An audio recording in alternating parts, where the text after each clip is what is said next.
দেখছেন জাতীয় প্রেস ক্লাবের সামনে যে রাস্তাটি রয়েছে মেন রাস্তা, সেটা কিন্তু এখন ব্লক আছে বন্ধ করে দিয়ে কিন্তু এখানে অবস্থান কর্মসূচি পালন করতেছে বেসরকারি প্রাইমারি স্কুলের শিক্ষকগণ। কিন্তু ওদিকে আইন শৃঙ্খলা বাহিনীর রক্ষা বাহিনীর যে টিম রয়েছেন, পুলিশ প্রশাসন, তারা কিন্তু এখানে ব্যারিকেড দিয়ে তাদেরকে অবস্থান কর্মসূচি এখানে আটকে দিয়েছেন। তারা কিন্তু সচিবালয়ে যাওয়ার জন্য রেডি হয়েছেন, কিন্তু সেখানে সচিবালয়ে যাওয়ার আগেই কিন্তু তাদেরকে এখানে ব্লক করা দেওয়া হয়েছে। সচিবালয়ের দিকে উদ্দেশ্যে যখন রওনা দিয়েছেন তখন তাদেরকে এই যে হাইকোর্টের সামনে মোড়ের ভিতরে তাদেরকে লক করে দেওয়া হয়। এখানে তারা বসে এবং ব্লক করে অবস্থান কর্মসূচি পালন করতেছেন। আমরা যত টাকা দেখতেছি আপনারা দেখে এখানে প্রায় অনেক শিক্ষক রয়েছেন, কিন্তু তাদের একটি অংশ কিন্তু সচিবালয়ের দিক চলে গেছেন।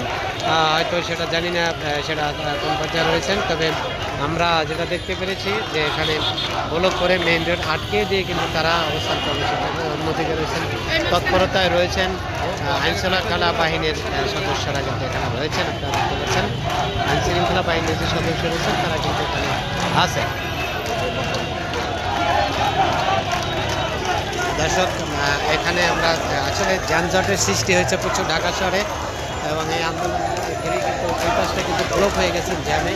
আর যেহেতু একটা রাস্তা সড়ক বন্ধ হয়ে গেছে, সড়কটি কিন্তু গুলিস্তান থেকে পল্টন হয়ে কিন্তু এই সড়কটি এসেছে শাহবাগের দিকে, সেটা কিন্তু এখন বর্তমানে বন্ধ রয়েছেন তাদের এই আন্দোলনের মুখে।